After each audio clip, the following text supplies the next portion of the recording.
Bienvenue dans la pause fitness. Alors, ce podcast est réservé à ceux qui veulent améliorer leur nutrition, leur entraînement et aussi peut-être leur style de vie. Donc, pour tous ceux qui me suivent depuis quelques temps déjà, vous pouvez me laisser une petite évaluation sur la plateforme de podcast de votre choix. C'est ce qui m'aide le plus. Allez, on démarre l'épisode.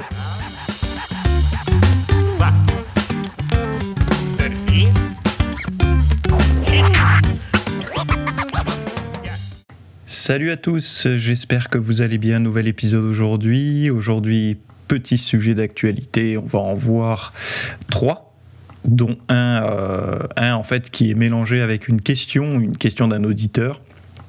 Donc pour commencer, pour tous ceux qui n'ont pas vu, ce week-end j'ai sorti ce que j'ai appelé l'art du jeûne. Donc c'est mon point de vue sur le jeûne intermittent, sur la façon de le mettre en place quand on est pratiquant de muscu, qu'on veut perdre de la graisse, qu'on veut essayer de faire un petit peu au mieux. Alors moi je suis pas un pratiquant long terme du jeûne intermittent. C'est-à-dire que, vous savez, si vous écoutez mes podcasts, que le jeûne intermittent, pour moi, n'est pas une diète long terme, pour moi. Donc ça peut être le cas pour d'autres personnes, peut-être pour toi qui m'écoutes, j'en sais rien. Moi, personnellement, c'est pas une diète long terme, c'est plutôt une diète moyen-court terme. Et j'avais envie, parce que je recevais beaucoup de questions, d'apporter un petit peu de lumière sur ce que moi je pratique, comment je le fais finalement et à quel moment le mettre, etc. Donc si ça vous intéresse de voir ça, vous avez le lien dans les notes de l'épisode.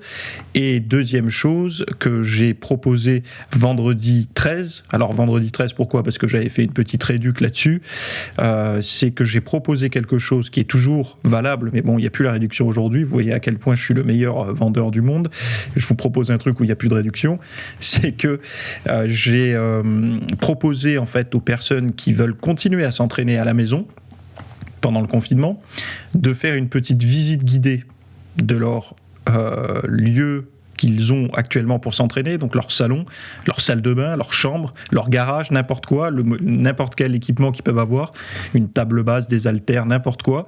Le but, on s'appelle en Skype, vous me montrez ce que vous avez, et moi, à partir de ça, je vous fais quelque chose le plus cohérent possible par rapport à vos objectifs. C'est pour m'adapter au mieux par rapport à la situation. Donc là, sachez une chose, ne soyez pas pressés. Déjà, toute cette semaine, elle est pleine. J'ai déjà eu des réservations pour toute la semaine. Début de semaine prochaine, j'en ai quelques-unes également. Donc, ça sera milieu de semaine prochaine, fin de semaine prochaine. Voilà. Donc, c'est pareil. Ça, si vous voulez voir, vous allez sur mon site, rubrique coaching, et puis c'est là que ça se passe en fait. Sinon, allez voir vos mails, je vous avais envoyé un mail pour vous dire ça. Donc toujours pareil, pendant le confinement, je continue à vous envoyer le matin mes petites recettes pour vous aider à manger un peu plus sainement, en tout cas d'avoir quelques petites idées comme ça pour manger différemment durant le confinement. Et c'est gratuit, ça demande souvent pas beaucoup de temps parce que c'est des recettes assez simples que moi je fais régulièrement. Donc voilà, allez, on démarre l'épisode avec les actus. La première actualité du jour que j'ai trouvé, c'est un article je me rappelle plus comment il s'appelle, j'aime bien citer l'auteur quand même, c'est Jérémy Hanso qui écrit, je crois qu'il a écrit alors il écrit sur le blog ou le site Dur à avaler, mais également il a des bouquins, je sais pas si c'est pas en partenariat avec lanutrition.fr, enfin bon bref, donc voilà. Et en fait il a fait un article que j'ai trouvé intéressant sur riz blanc, brun ou complet, les bienfaits, les risques et comment le cuire idéalement. Donc je vais juste vous citer des passages de l'article que j'ai trouvé intéressants, notamment celui sur les IG, donc les index glycémiques.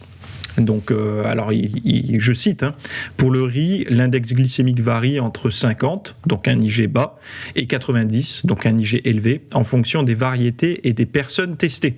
Souvent, cette notion, elle est oubliée, des personnes testées. Pour les différents types de riz, voici les index glycémiques. Le riz brun, 50. Le riz blanc, 48 à 76, le riz basmati 49 à 67, le riz jasmin 61 à 90, le riz à cuisson rapide 87.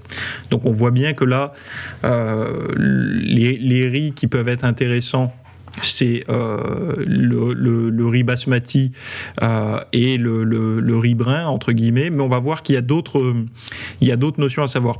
Bon, après, il faut savoir une chose aussi, c'est que riz froid ou riz chaud, Liger est modifié. Plus c'est chaud, plus Liger monte et vice-versa, quoi. Un peu comme la pomme de terre. Bon, on continue parce que j'avais dans l'article noté autre chose. Par rapport à l'arsenic. Il dit, donc je cite, « La présence d'arsenic dans le riz est une réalité, un peu trop souvent mise sous le tapis. Il pourrait pourtant agir en tant que perturbateur endocrinien et endommager les cellules bêta du pancréas responsables de la synthèse de l'indispensable insuline pour faire baisser le taux de sucre dans le sang. » Donc il donne une petite méthode qui vient des chercheurs, donc je recommence à citer. D'autres chercheurs ont pu établir un protocole précis pour maximiser la neutralisation de l'arsenic et la préservation des nutriments du riz brun qui contient le plus d'arsenic. La méthode, petit 1, porter une grande quantité d'eau à ébullition. 2, rajouter le riz complet et le faire bouillir pendant 5 minutes. 3. Se débarrasser de l'eau de cuisson. 4. Cuire le riz comme vous avez l'habitude de faire. Cette méthode permet de réduire la quantité d'arsenic de 54% dans le riz brun et de 73% dans le riz blanc. Donc voilà, petits outils qu'il nous donne. Donc merci à lui et on passe à la prochaine actualité. Alors la prochaine actualité que j'avais récupérée, c'était on reste un petit peu dans le thème Covid-19 avec la mélatonine. Donc le titre, donc là c'est un article moi j'aime bien citer les auteurs plus que les sites parce que c'est Marie-Céline Ray sur lanutrition.fr. L'article s'appelle Covid-19, la mélatonine, une piste préventive intéressante. Selon une étude américaine récente, la mélatonine, une molécule naturelle, pourrait aider à lutter contre la Covid-19. Alors, ce que montre l'étude, là je cite, des chercheurs de la clinique Cleveland ont voulu utiliser l'intelligence artificielle afin de trouver des médicaments déjà employés pour d'autres affections et qui pourraient aider à traiter la Covid-19. Donc en gros, avec une manière algorithmique. Autre citation, en tout, les auteurs ont identifié 34 médicaments potentiels, parmi lesquels la mélatonine apparaît comme le plus intéressant. Aussi appelée hormone du sommeil, la mélatonine intervient dans le contrôle des cycles veille-sommeil de l'organisme. Les chercheurs ont aussi trouvé que les patients qui prenaient de la mélatonine avaient 30% de risque en moins d'être positifs au coronavirus, et même moins 52% pour les Afro-Américains. Cependant, pour Fei-Song Chen, principal auteur de cette recherche, il dit « Ces résultats ne suggèrent pas que les gens devraient commencer à prendre de la mélatonine sans consulter leur médecin. » Donc c'est toujours pareil. Moi je suis contre, vous savez, les trucs miracles, etc. Mais par contre, je suis pour la connaissance. Le fait de le savoir, voilà, ça donne des pistes. Ça donne aussi la piste de la qualité du sommeil. Parce que qui dit bonne qualité de sommeil, c'est que potentiellement les taux de mélatonine sont... on s'attend à ce qu'ils soient mieux que quand on dort mal, quoi. Donc il y a quand même un rôle, encore une fois, avec le sommeil. Et ça tombe bien parce que le troisième article, qui est mélangé à une question d'ailleurs, parle aussi du sommeil. Donc je vais vous lire la question. Je vais vous lire après un article, et puis on va revenir à la question par la suite. Alors la question de l'auditeur, qu'est-ce que c'est ?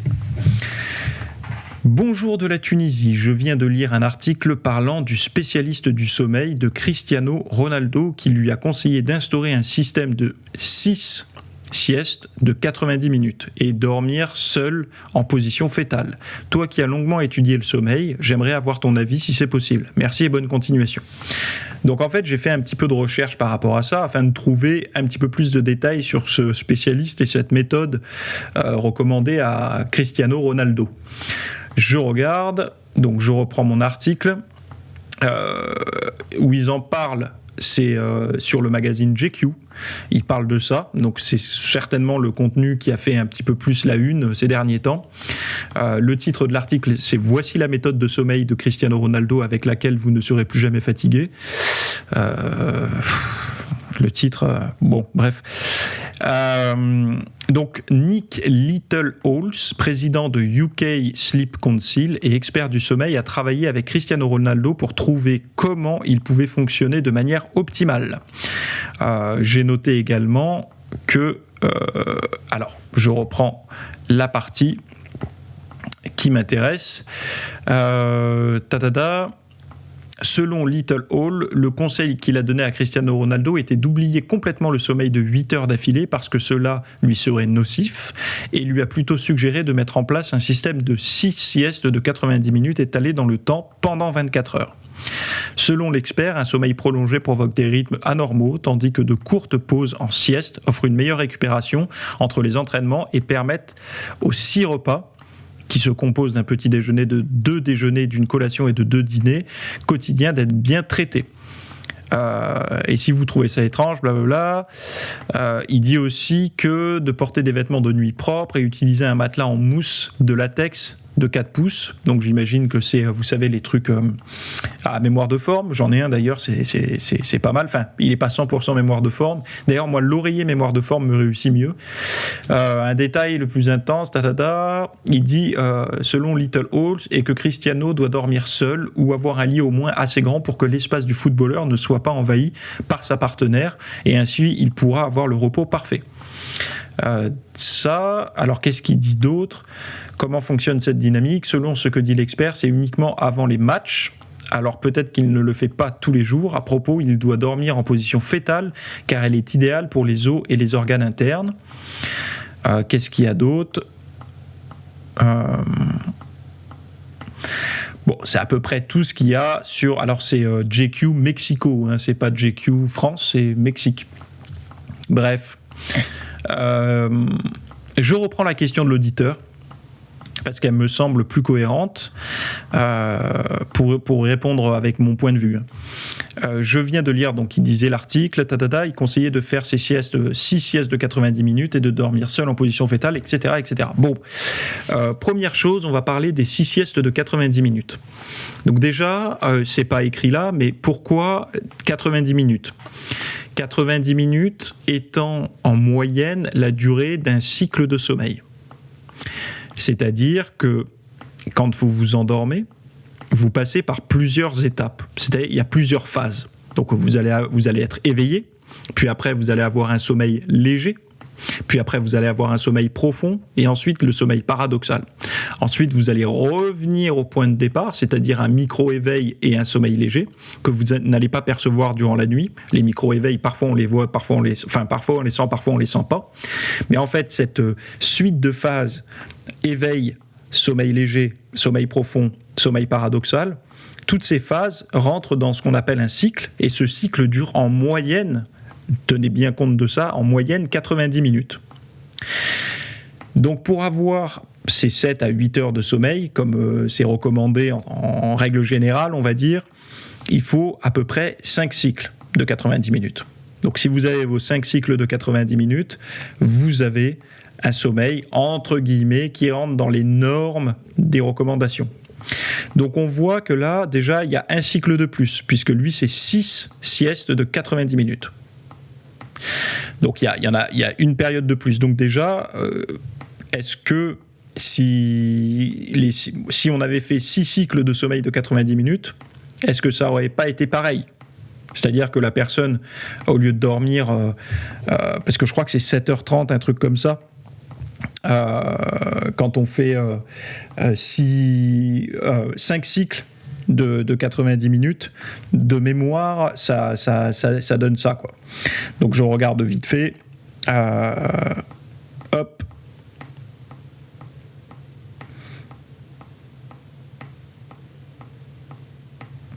Alors, si je fais mon calcul rapidement, normalement, quand vous avez vos 6 cycles de 90 minutes, vous avez un tout petit peu plus que les recommandations classiques. Donc ce qui pourrait être, on va dire, cohérent avec le sportif de haut niveau qu'est Cristiano Ronaldo, parce que bon, il a certainement besoin d'un sommeil un petit peu plus, on va dire, je vais pas dire profond, je vais dire un petit peu plus long, un petit peu plus réparateur qu'une personne lambda. Après, Moi, là où j'ai un problème par rapport à ça, c'est que tous ceux qui ont testé... Enfin, déjà, il y a ce qu'on appelle l'inertie du sommeil. Qu'est-ce que l'inertie du sommeil ? L'inertie du sommeil, en fait, c'est l'état dans lequel vous vous trouvez au moment où vous vous réveillez. Vous savez, cet état où vous êtes un petit peu gazeux, vous savez, un petit peu la tête encore dans l'oreiller alors que vous êtes debout.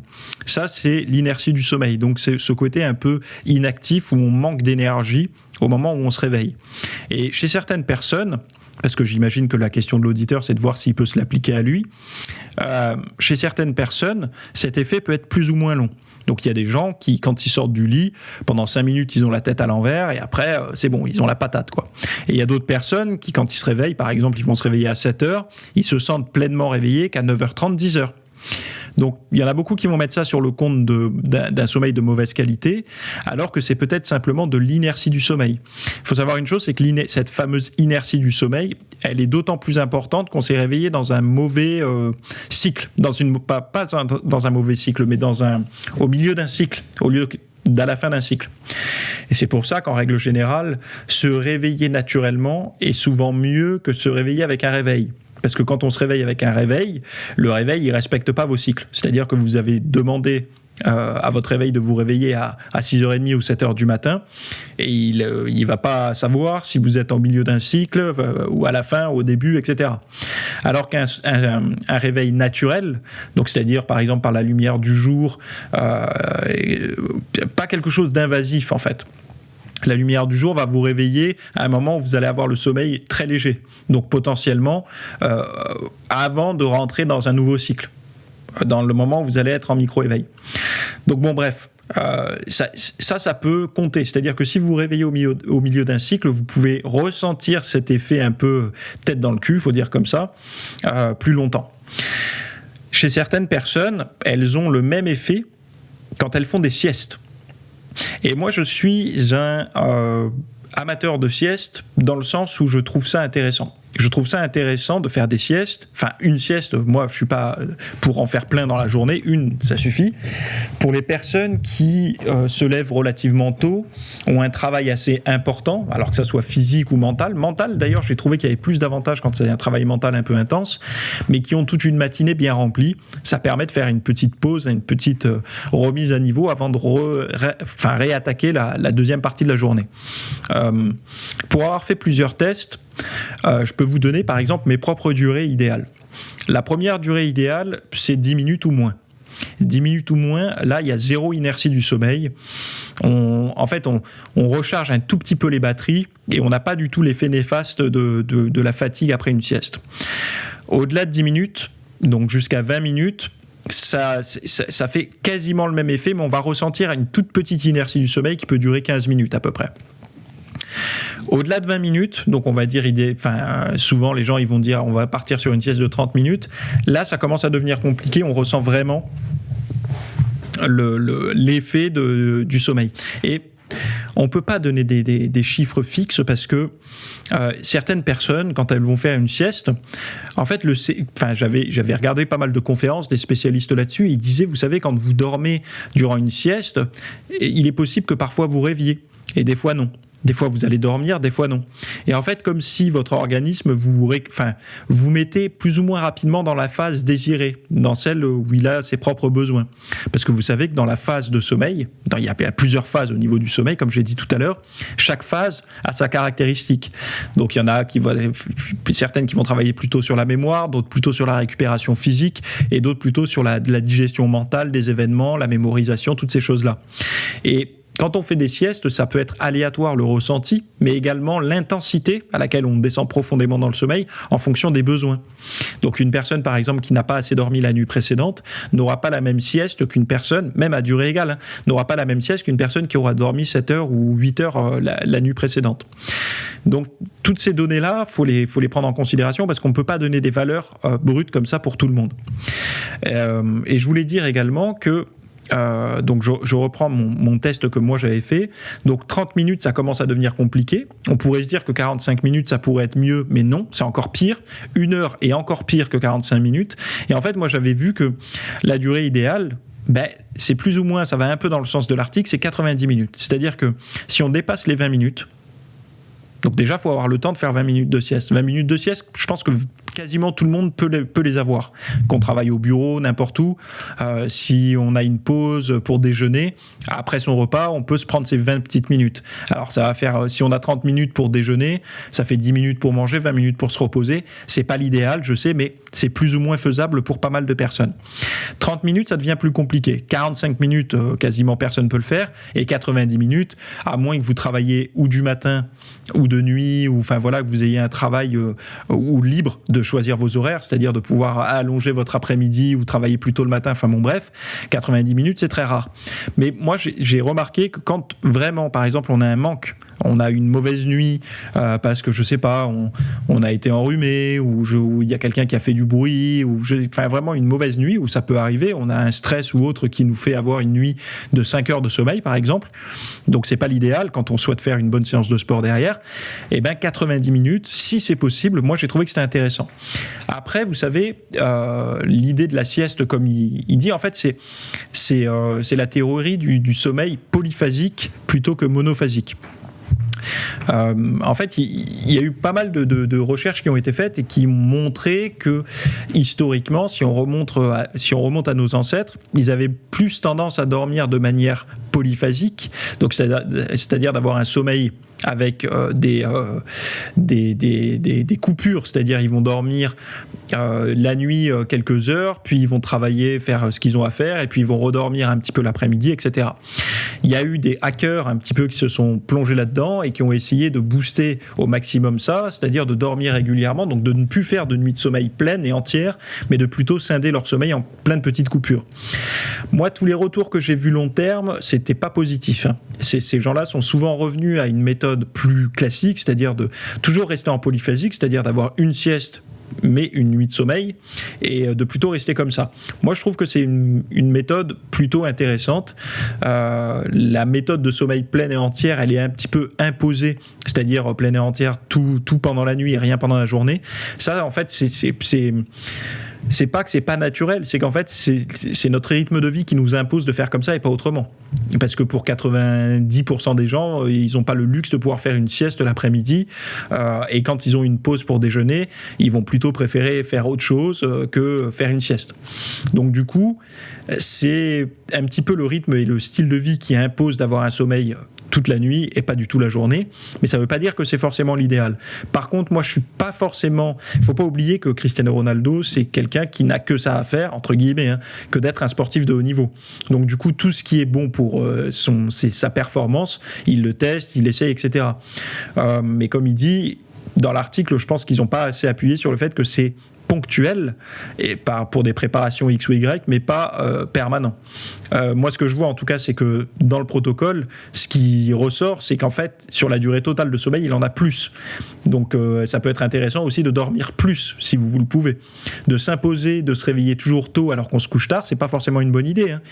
Beaucoup se sont cachés derrière l'idée de se lever tôt, c'est ce qu'il faut pour être productif et tout. Oui, mais il faut pas que ça vienne impacter la durée totale de votre sommeil. C'est-à-dire qu'une personne qui se couche à 1h du matin et qui se lève à 5h30 ou 6h, non, c'est pas bon. Mieux vaut qu'elle se lève plus tard. Si elle peut pas se coucher plus tôt, mieux vaut qu'elle se lève plus tard. Mais l'idéal étant qu'elle se couche plus tôt quand même.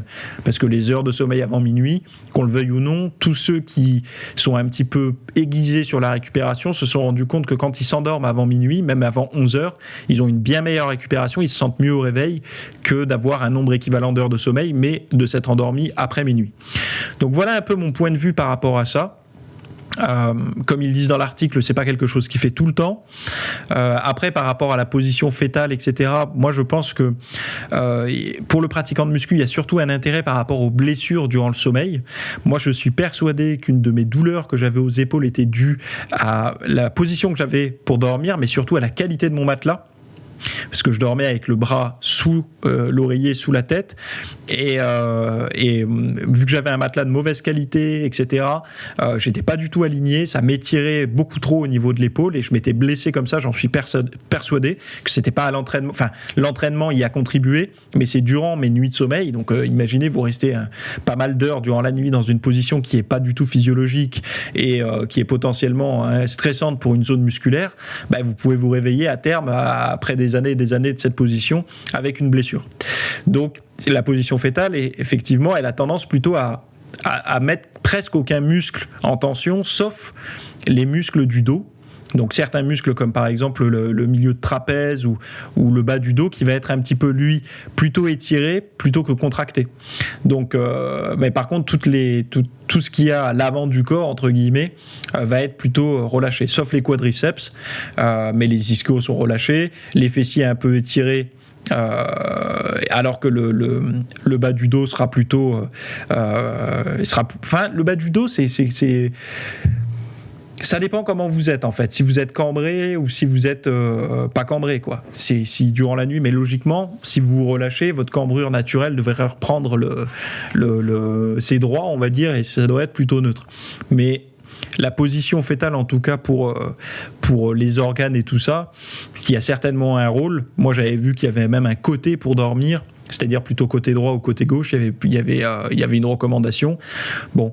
Le mieux quand même, c'est que vous vous réveillez sans douleur et reposez. Donc ne vous forcez pas à prendre non plus des positions qui vous mettent dans un inconfort total et vous n'arrivez pas à trouver le sommeil avant 3-4 heures du matin. Le but étant de faire des petites modifications tranquillement. Mais sachez une chose, c'est qu'on peut quand même se blesser durant la nuit. Et moi, j'en suis persuadé, j'ai pas vu grand-chose là-dessus. Je pense que, si je cherche bien, il y a des études là-dessus, mais il y a enfin voilà, le sommeil est quand même à risque de vous... c'est quand même un moment du style de vie, on va dire, qui est sujet aux blessures et à l'inconfort. Donc l'optimiser, ça peut être bien. Moi, mon point de vue, bon, voilà, peut-être il y a quelque chose de plus détaillé sur cet article de Ronaldo là. Moi, je suis pas pour. Personnellement, je suis pas pour le sommeil comme ça, complètement découpé. Pour plusieurs raisons, parce que c'est pas compatible déjà avec mon style de vie. J'ai un boulot qui me permet pas de faire ça. Et 2, je suis quand même assez convaincu du sommeil durant la nuit. Donc d'avoir une longue période de repos fixe durant la nuit. Je suis pas contre, je suis pour les siestes. Mais je suis pour la sieste, en fait, pas les au pluriel, pour de la récupération, etc. Mais après, d'en faire plein comme ça, on rentre un peu dans une forme d'extrême. Et je ne suis pas convaincu que ce soit l'idéal pour monsieur et madame tout le monde. Donc voilà, tu as ma réponse par rapport à ta question. Si tu as envie d'en savoir plus, sache que tu tapes sommeil sur mon site, tu vas trouver des tas et des tas et des tas de contenus sur le sujet, bien plus poussé que ce que j'ai dit là dans le podcast, bien plus préparé aussi, parce que là, je réponds à chaud comme ça. Et également, si tu as envie de suivre le guide complet du jeûne intermittent, ou l'art de savoir jeûner intelligemment entre guillemets, si tu es pratiquant de muscu et si tu souhaites avoir un petit peu des abdos visibles, etc. Durant le confinement, je trouve que c'est une stratégie qui peut être efficace d'ailleurs. Va voir ce que j'ai écrit là-dessus, ce que j'ai écrit et ce que j'ai filmé surtout, parce que ça dure à peu près 1 heure. Et tu as également le petit PDF qui va avec, donc je te mets tout ça en lien dans la description de cet épisode. Et si tu veux me poser ta question que je traiterai dans le prochain épisode, tu as le lien également dans les notes de l'émission à la rubrique « Posez votre question ici ». Voilà, je vous dis à toutes et à tous bye bye et passez une bonne semaine confinée. Salut.